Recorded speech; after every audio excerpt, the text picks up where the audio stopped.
dulce, de verde, de rojo. Me gustan los tamales con carne. Terminó el mes de mayo y con él se fueron muchas de las tradiciones culinarias propias de esta etapa del año, dedicada por los católicos a la Virgen María, el mes de las flores y de las primeras comuniones, un asunto muy ligado a la sociedad poblana de antes. Salacaín escuchaba la charla de una mesa contigua donde las señoras hacían referencia a los trajes de las hijas de conocidas familias, quienes habían sido vestidas por famosas casas madrileñas especializadas en los atuendos para recibir por vez primera el sacramento de la comunión.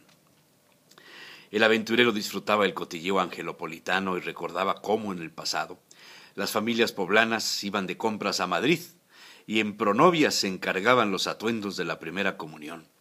¿Cuántos encargos no recibió él mismo? Pero había otra casa más discreta y con sello de originalidad para ese atuendo. En la calle Núñez de Balboa, Nancy, una prestigiosa tienda de ropa infantil hecha a mano, aún famosa por conservar las antiguas técnicas de la tira bordada española y el fruncido, también llamado smock. Las primeras comuniones poblanas tenían como consecuencia el desayuno con atole, chocolate, tamales, gelatinas y pastel. Aún se conservan recuerdos en muchos hogares de los fiestones en el convento de las Madres Trinitarias, donde tenían fama los tamales.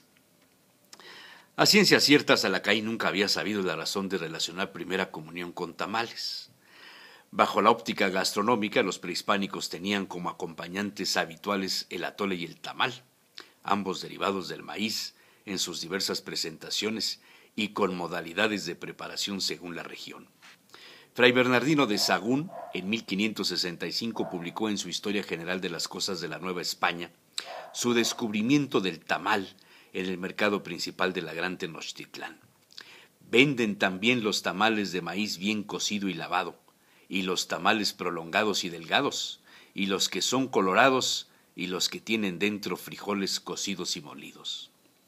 El relato menciona la palabra náhuatl tamali, traducida como envuelto, presuntamente por estar la masa envuelta en una hoja de maíz para no deshacerse el contenido. El tamal tuvo presencia en Mesoamérica en varias regiones, lo mismo se encuentra hoy día en México, en Guatemala, Chile, Argentina, Bolivia, Ecuador, Brasil y muchos otros países donde las recetas se van acomodando a los ingredientes regionales y los envueltos varían de hojas de maíz o plátano. Los prehispánicos los comían rellenos de salsa de chile, nopales, capulines o chiles en rajas. A veces se pintaba la masa con chinchilla. Eran para los mesoamericanos una especie de pan para acompañar otros alimentos. Al llegar el cerdo, con Hernán Cortés los tamales empiezan a cambiar su relleno. Se utiliza entonces la carne del marrano, sobre todo en los tamales hechos con maíz cacahuacintle, unido al animal por la forma de comerlo hoy conocido como pozole. La charla de las señoras estuvo ausente de los atoles, el champurrado y la variedad de tamales. Fue centrada más en los aspectos de la moda y cómo iban vestidas la madre y la madrina. Salacaín no pudo contener la reflexión sobre los tamales. De pequeño era habitual invitar o ser invitado a los desayunos domingueros de tamales caseros o de los hechos en algún convento como las dominicas de la Once.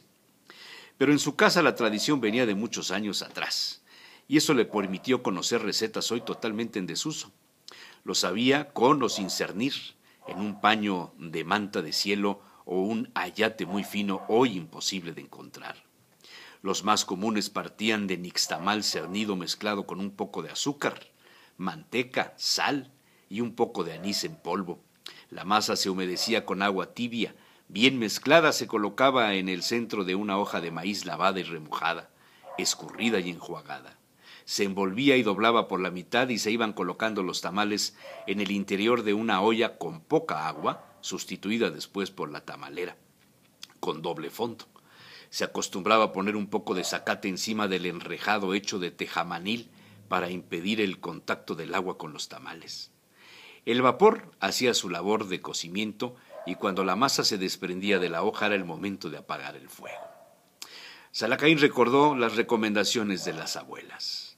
No hacer tamales si estás enojado o si llora el chilpayate. el niño.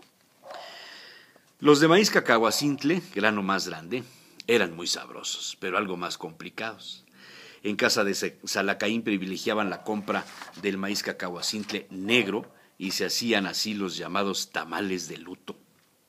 El maíz, bien lavado, se dejaba secar al sol, luego se molía y cernía sobre el ayate. Se agregaba manteca y agua tibia para batir la masa con una pizca de sal o de azúcar si eran dulces. El punto de la masa era cuando tenía ojos, lo cual se demostraba haciendo una bolita en agua sin hundirse. Los tamales de luto se rellenaban de arroz con leche. A los de cacahuacintle sin cernir se les llamaba chuchulucos, por la apariencia de la masa, más toscos, burdos, pero igual de sabrosos.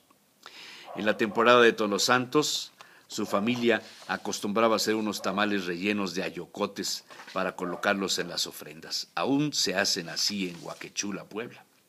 Y después de levantada la ofrenda, los tamales se freían y acompañaban el plato de mole de guajolote. El tamal ha estado presente en la dieta mexicana desde antes de la conquista. Y en Puebla se ha dado además el sincretismo de comer el tamal en una torta, pan de agua, costumbre muy particular de los mercados populares, de los albañiles, cargadores, veladores y toda aquella profesión donde el comensal se levanta muy temprano. Nada como una torta rellena de tamal y un jarro de atole, champurrado o de pulque, como se acostumbraba hacía décadas en la Angelópolis, antes de la invasión de la cerveza y el refresco. Vaya recuerdos del aventurero, a quien le llegó también aquel dicho popular: por las hojas se conoce al tamal que es de manteca.